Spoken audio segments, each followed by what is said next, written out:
ಹರೇ ಶ್ರೀನಿವಾಸ. ನನ್ನ ಆತ್ಮೀಯ ಅಧ್ಯಾತ್ಮ ಬಂಧುಗಳಿಗೆ ನಮಸ್ಕಾರ. ನಿನ್ನೆ ಚಿಂತನೆ ಮಾಡಿದ್ವಿ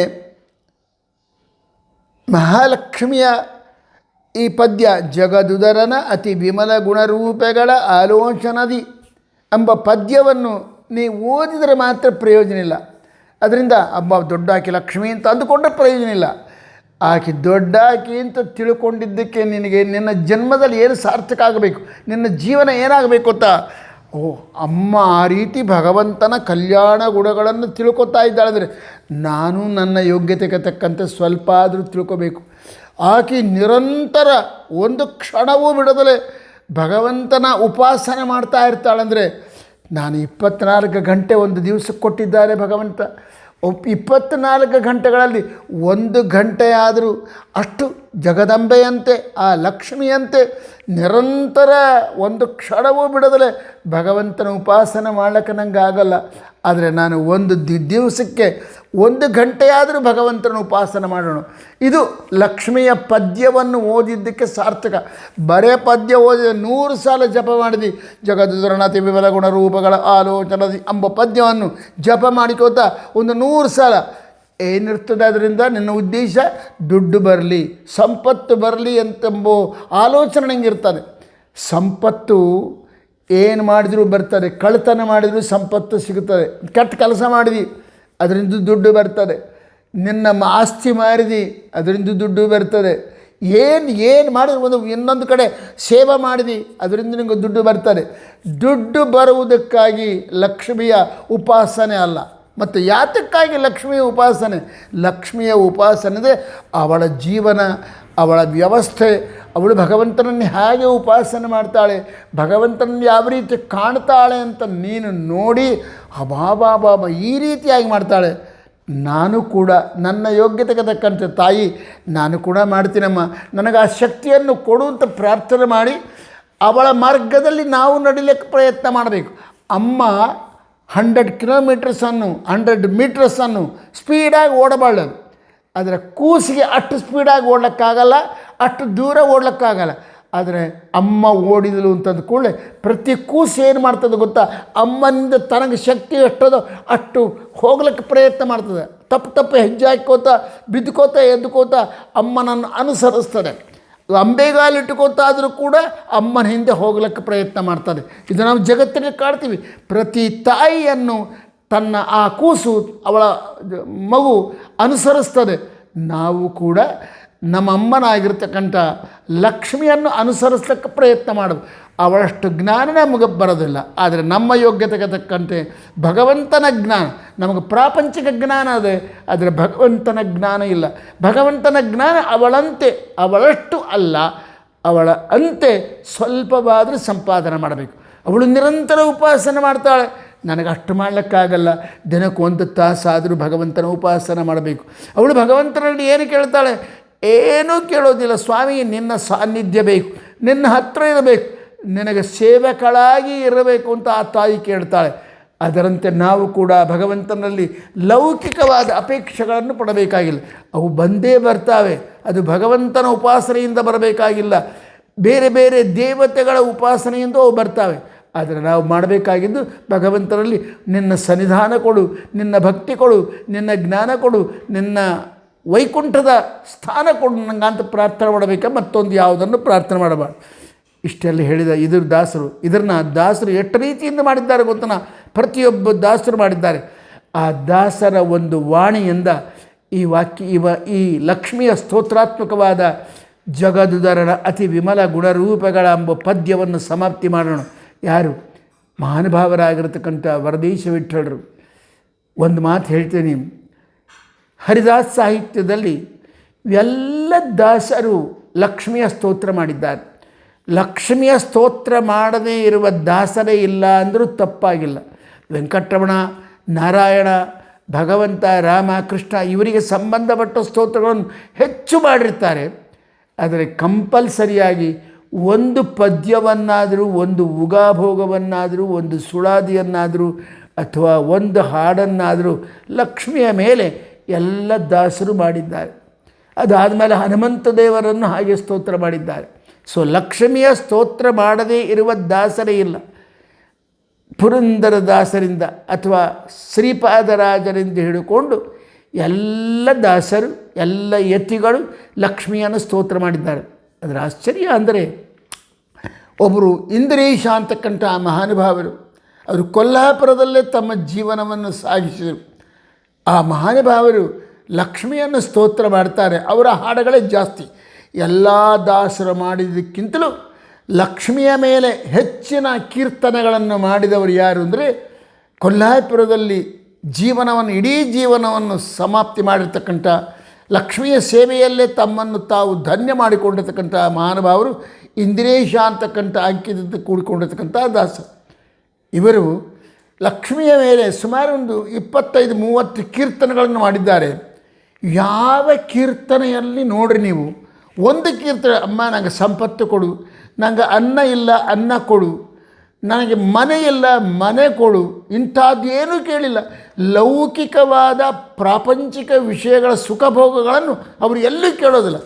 ಎಲ್ಲಿ ಕೇಳಿದರೂ ಕೂಡ ನನಗೆ ಭಗವಂತನನ್ನು ತೋರಿಸು, ನೀನು ಅನುಗ್ರಹ ಮಾಡಿದ ಪಕ್ಷದಲ್ಲಿ ಭಗವಂತನ ಜ್ಞಾನ ಕೊಡು, ಭಗವಂತನ ದಿವ್ಯವಾಗಿರ್ತಕ್ಕಂಥ ಭಕ್ತಿಯನ್ನು ಕೊಡು ಅಂತ ಕೇಳ್ತಾರೆ.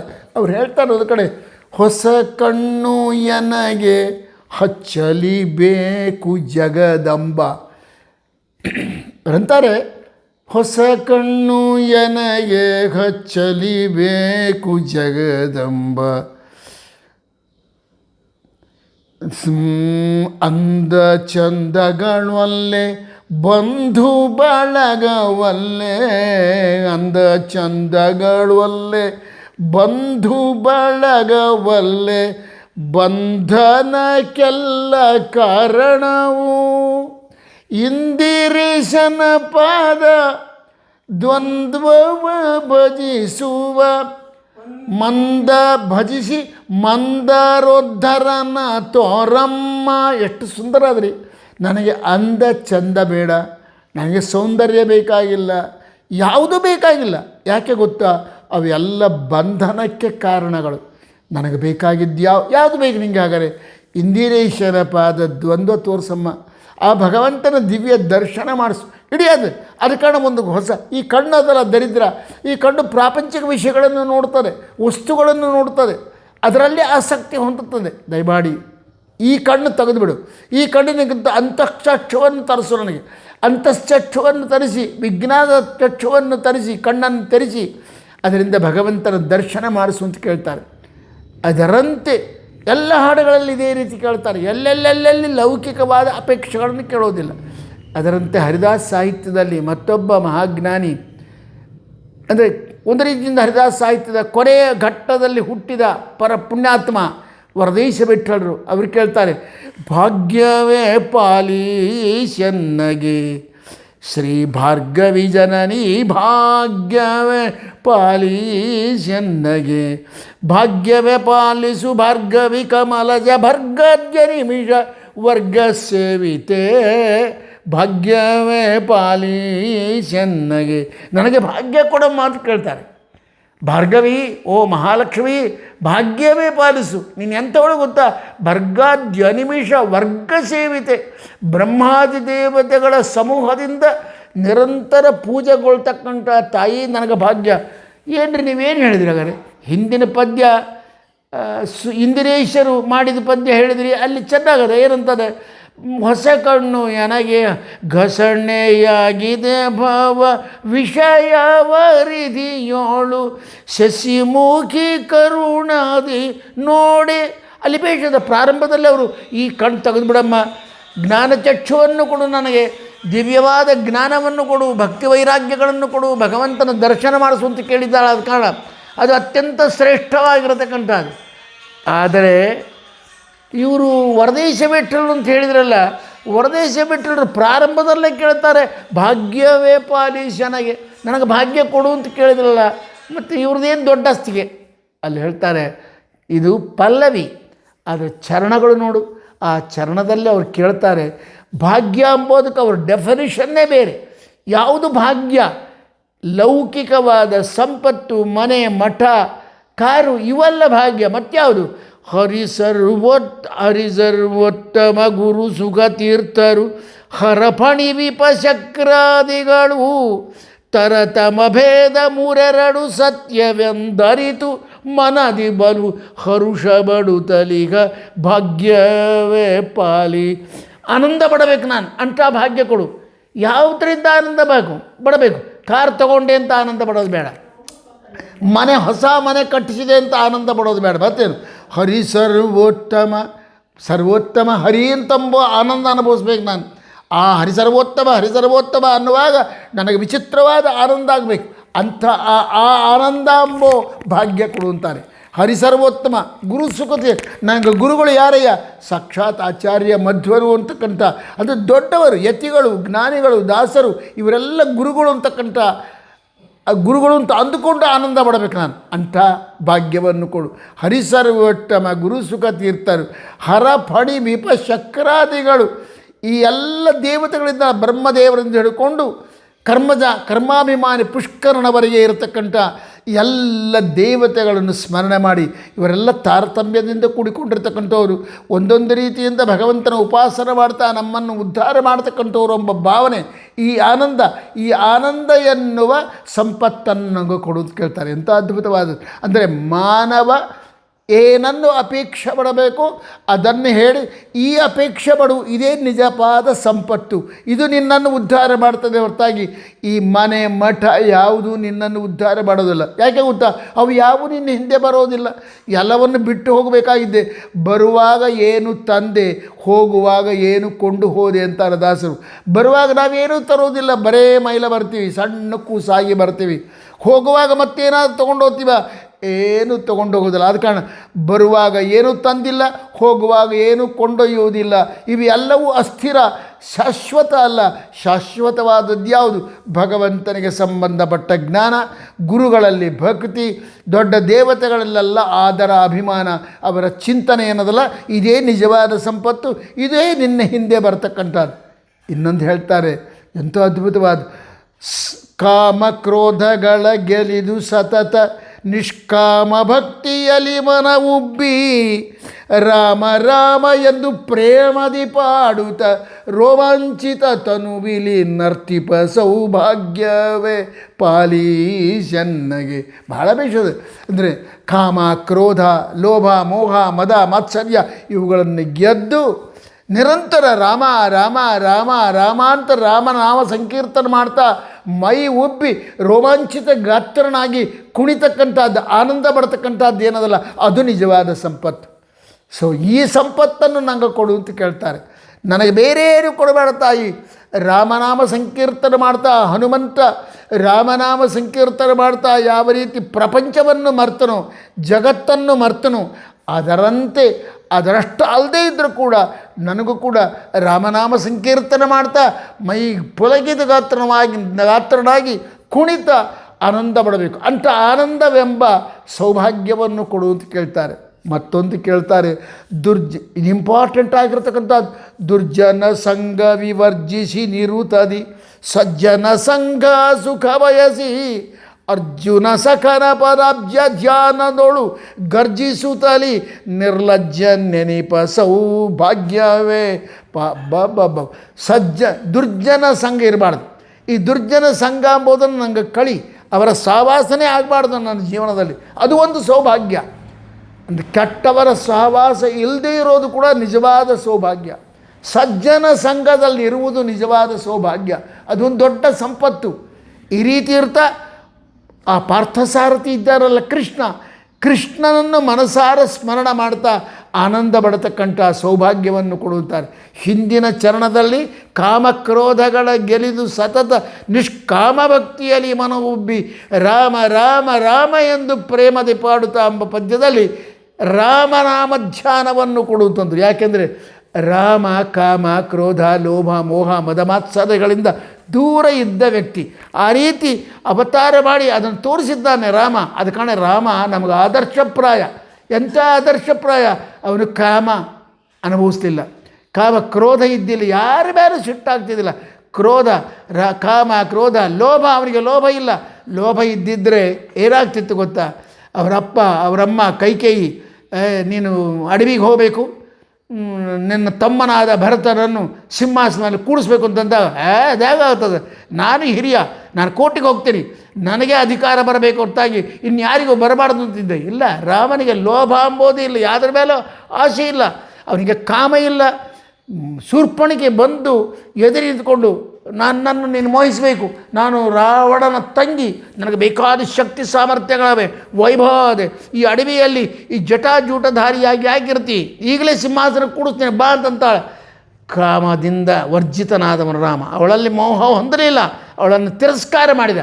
ಕಾಮ ಇಲ್ಲ, ಕ್ರೋಧ ಇಲ್ಲ, ಅವನಿಗೆ ಸಿಟ್ಟು ಎಂಬುದೇ ಇಲ್ಲ, ಯಾರ ಮೇಲೂ ಸಿಟ್ಟಾಗ್ತಾ ಇದ್ದಿಲ್ಲ.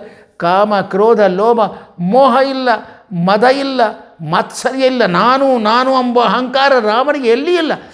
ಇಡೀ ರಾಮಾಯಣದಲ್ಲಿ ಒಂದು ಕಡೆ ಮಾತ್ರ ರಾಮ ನಾನು ಅಂತ ತೋರಿಸ್ಕೋತಾನೆ, ಇನ್ನು ಎಲ್ಲೆಲ್ಲೆಲ್ಲಿ ತೋರಿಸಿಲ್ಲ.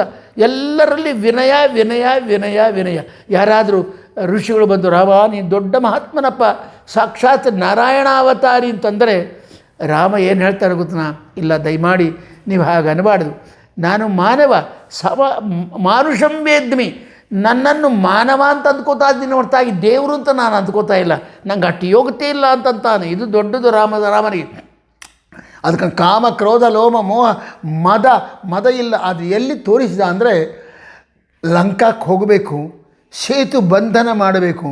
ಸೇತು ಬಂಧನ ಮಾಡಬೇಕಾಗಿ ಎಲ್ಲ ಕಪಿಗಳು ರೆಡಿಯಾಗಿ ಸೇತು ಕಟ್ಟಬೇಕು. ಅದಕ್ಕೆ ಕಲ್ಲಿನಿಂದ ಗುಡ್ಡಗಳನ್ನು ತಂದು ಹಾಕಿ, ಬಂಡೆಗಳನ್ನು ತಂದು ಹಾಕಿ, ಆ ಸೇತು ಸಮುದ್ರಕ್ಕೆ ಒಂದು ಸೇತು ಬಂಧನ ಮಾಡಿ ಈ ಕಡೆಯಿಂದ ಆ ಕಡೆಗೆ ಲಂಕಾಕ್ಕೆ ಹೋಗಬೇಕು ಅಂತ ನಿರ್ಣಯ ಮಾಡ್ಕೊಂಡು ಕೂತ್ಕೊಂಡಾಗ ಭಯಂಕರವಾಗಿ ಗರ್ಜನೆ ಮಾಡ್ತಾ ಇರ್ತದೆ ಸಮುದ್ರ. ಆಗ ರಾಮ ಕೇಳ್ತಾನೆ, ಸಮುದ್ರ ರಾಜ, ನಾನು ಸೇತು ಬಂಧನ ಮಾಡಬೇಕು ಅಂತ ಅಂದ್ಕೊಂಡಿದ್ದೀನಿ, ದಯಮಾಡಿ ನನಗೆ ಮಾರ್ಗದರ್ಶನ ಮಾಡು, ಸ್ವಲ್ಪ ಶಾಂತನಾಗು. ನಮ್ಮ ಕಪಿಗಳೆಲ್ಲ ಬಂದು ನಿನ್ನಲ್ಲಿ ಪರ್ವತಗಳನ್ನು ಹಾಕ್ತಾರೆ, ಬಂಡೆಗಲಗಳನ್ನು ಹಾಕ್ತಾರೆ, ನೀನು ಅವನ್ನೆಲ್ಲ ಚಲ್ಲಾಪಿಲ್ಲಿ ಮಾಡಬೇಡ ಅಂತ ಪ್ರಾರ್ಥನೆ ಮಾಡ್ತಾನೆ. ಎಷ್ಟು ಪ್ರಾರ್ಥನೆ ಮಾಡಿದರೂ 3 ದಿವಸಗಳ ಕಾಲ ರಾಮ ಸಮುದ್ರರಾಜನನ್ನು ಪ್ರಾರ್ಥನೆ ಮಾಡಿದರೂ ಕೂಡ ಸಮುದ್ರರಾಜ ಸುಮ್ಮನೆ ಆಗೋಲ್ಲ. ಆ ಗರ್ಜನೆ ಮಾಡ್ತಾನೆ ಇರ್ತಾನೆ, ತೆರೆಗಳನ್ನು ತಂದು ಬಂಡೆಗೆ ದಡಕ್ಕೆ ಅಪ್ಪಳಿಸ್ತಾ ಇರ್ತಾನೆ. ಆ 3 ದಿವಸ ಆದಮೇಲೆ ರಾಮ ಎದ್ದೇಳ್ತಾನೆ, ಸಮುದ್ರರಾಜ, ನಾನು ಕೇಳಿದರೆ ವಿನಯದಿಂದ ಕೇಳಿದರೆ ನೀನು ಒಪ್ತಾ ಇಲ್ಲಲ್ಲ, ಅದನ್ನು ನೀನು ಶಾಂತರಾಗ್ತಾ ಇಲ್ಲ ಅಂದರೆ ರಾಮ ಅಂದರೆ ಏನು ಅಂದ್ಕೊಂಡಿದ್ದೀಯಾ ನೀನು? ನೋಡ್ರಿ ಏನು ಮಾಡ್ತೀನಿ, ಒಂದೇ ಒಂದು ಬಾಣದಿಂದ ನಿನ್ನ ನೀರನ್ನೆಲ್ಲ ಹಿಂಗಿಸಿ ಬಿಡ್ತೀನಿ, ನೀರು ಇಲ್ಲದಂತೆ ಮಾಡ್ತೀನಿ ಅಂಥೇಳಿ ಧನಸ್ಸುಟ್ಟು ಹೆಂಕಾರ ಮಾಡ್ತಾನೆ. ಆಗ ಮಾತ್ರ ನಾನು ಅಂತ ಹೇಳ್ಕೊತಾನೆ. ಏನಂತಕೊಂಡಿಯ ರಾಮ ಅಂತಂದರೆ ಅಂಬೋದು ಬಂದಿದ್ದು ಎಲ್ಲಿ ಅಂದರೆ ಇಡೀ ರಾಮಾಯಣದಲ್ಲಿ ಅಲ್ಲಿ ಒಂದೇ ಹೊರತಾಗಿ ಇನ್ನೆಲ್ಲಿ ಕೂಡ ರಾಮ ಅಹಂಕಾರವನ್ನು ತೋರಿಸೋದಿಲ್ಲ. ಇದು ರಾಮನ್. ಕಾಮ ಇಲ್ಲ, ಕ್ರೋಧ ಇಲ್ಲ, ಲೋಭ ಇಲ್ಲ, ಮೋಹ ಇಲ್ಲ, ಮದ ಇಲ್ಲ, ಮಾತ್ಸರ್ಯ ಇಲ್ಲ, ಯಾವುದೂ ಇಲ್ಲದೆ ಇರತಕ್ಕಂಥ ಅಂಥ ರಾಮನನ್ನು ನಾವು ಸ್ಮರಣ ಮಾಡ್ತಾಯಿದ್ರೆ, ರಾಮನಾಮ ಸಂಕೀರ್ತನೆ ಮಾಡ್ತಾಯಿದ್ರೆ, ಅವನ ಕಥೆಗಳನ್ನು ಕೇಳ್ತಾ ಇದ್ದರೆ ನಮಗೂ ಕೂಡ ಈ ಕಾಮಕ್ರೋಧಾದಿಗಳು ದೂರವಾಗ್ತವೆ. ಅದು ಕಾರಣ ಅವರು 2ನೇ ನುಡಿಯಲ್ಲಿ ಹೇಳಿದರು, ಕಾಮಕ್ರೋಧಗಳ ಬಿಡಿಸಿ ಸತತ ನಿಷ್ಕಾಮ ಭಕ್ತಿಯಲ್ಲಿ ಮನವುಬ್ಬಿ ರಾಮ ರಾಮ ರಾಮ ರಾಮ ಅಂತ ಚಿಂತನೆ ಮಾಡುವ ಭಾಗ್ಯ ಕೊಡುವುದು. ಇಲ್ಲೇನು ಮಾಡ್ತಾರೆ ಗೊತ್ತನ, ದುರ್ಜನ ಸಂಘ ವಿವರ್ಜಿಸಿ ನಿರುತದಿ ಎಷ್ಟು ಅದ್ಭುತವಾದ ಚಿಂತನೆ ಕೊಡ್ತಾರೆ ಜ್ಞಾನಿಗಳಂದ್ರೆ ಇದೆ. ಅವ್ರು ಹೇಳ್ತಾರೆ, ಕೃಷ್ಣ ಕೆಟ್ಟವರ ಸಹವಾಸ ಮಾಡಲಿಲ್ಲ, ಸಜ್ಜನರನ್ನು ಬಿಡಲಿಲ್ಲ.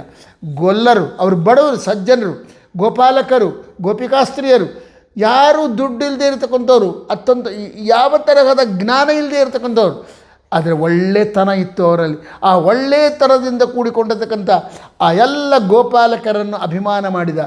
ಬಡವ ಸುಧಾಮ, ಅತ್ಯಂತ ಕಡು ಬಡವ, ಪಾಠಶಾಲೆಯಲ್ಲಿ ತಾನು ಸಂದೀಪರಾಚಾರ್ಯರಲ್ಲಿ ಓದುವಾಗ ಆತ ಯಾರೊಟ್ಟಿಗೆ ಸ್ನೇಹ ಮಾಡಿದ?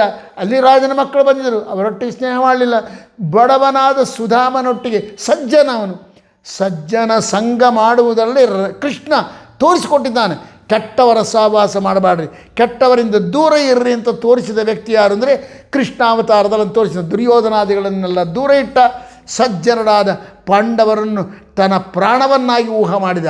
ಎಲ್ಲ ಕೃಷ್ಣಾವತಾರದಲ್ಲಿ ಎಲ್ಲ ನಮಗೆ ಪ್ರಧಾನವಾಗಿ ಕಾಣಿಸುವುದು ಕೆಟ್ಟವರು ಅಂದರೆ. ಅದಕ್ಕೆ ಕೃಷ್ಣ ಹೇಳ್ತಾನೆ, ಕೆಟ್ಟವರನ್ನು ಸಂಹಾರ ಮಾಡಲಿಕ್ಕಾಗಿ ಸಜ್ಜನರನ್ನು ಉದ್ಧಾರ ಮಾಡಲಿಕ್ಕಾಗಿ, ಕೆಟ್ಟವರಿಗೆ ಆಶ್ರಯವಾದ ಅಧರ್ಮವನ್ನು ನಿರ್ಮೂಲನೆ ಮಾಡಲಿಕ್ಕಾಗಿ, ಸಜ್ಜನರಿಗೆ ಪ್ರಧಾನವಾಗಿರತಕ್ಕಂಥ ಧರ್ಮವನ್ನು ಉಳಿಸ್ಲಿಕ್ಕಾಗಿ ನಾನು ಅವತಾರ ಮಾಡ್ತೀನಿ ಅಂತ ಹೇಳ್ತಾರೆ. ಅದೇ ಪ್ರಕಾರ ಮಾಡಿದ್ದಾನೆ. ಅದು ಕಾರಣ ಕೇಳ್ತಾರೆ, ನನಗೆ ಆ ಕೃಷ್ಣನ ಸ್ಮರಣೆ ಬರುವಂತೆ ಮಾಡಮ್ಮ. ಆ ಕೃಷ್ಣನ ಸ್ಮರಣೆ ಮಾಡಿ ಆನಂದ ಆಗ್ತದಲ್ಲ, ಆನಂದ ಆದಾಗ ಅದೇ ನನ್ನ ಪಾಲಿಗೆ ಸಂಪತ್ತು, ಅಂಥ ಸಂಪತ್ತನ್ನು ಕೊಡು ಅಂತ ಕೇಳ್ತಾರೆ. ದುರ್ಜನ ಸಂಘ ವಿವರ್ಜಿಸಿ ನಿರುತದಿ ಸಜ್ಜನ ಸಂಘ ಸುಖ ವಯಸಿ ಅರ್ಜುನ ಸಖನ ಪದಾಬ್ಜ ಧ್ಯಾನದೊಳು ಗರ್ಜಿಸುತ್ತಲಿ ನಿರ್ಲಜ್ಜ ನೆನಪ ಸೌಭಾಗ್ಯವೇ ಪಾಲೀಶನ್ನಗೆ. ಮತ್ತು ಮುಂದಿನ 2 ಪದ್ಯಗಳನ್ನು ಆಮೇಲೆ ನಾಳೆ ನೋಡೋಣ ಅಂತ ಹೇಳ್ತಾ, ಹರೇ ಶ್ರೀನಿವಾಸ ಗುರೋ ರಾಘವೇಂದ್ರ.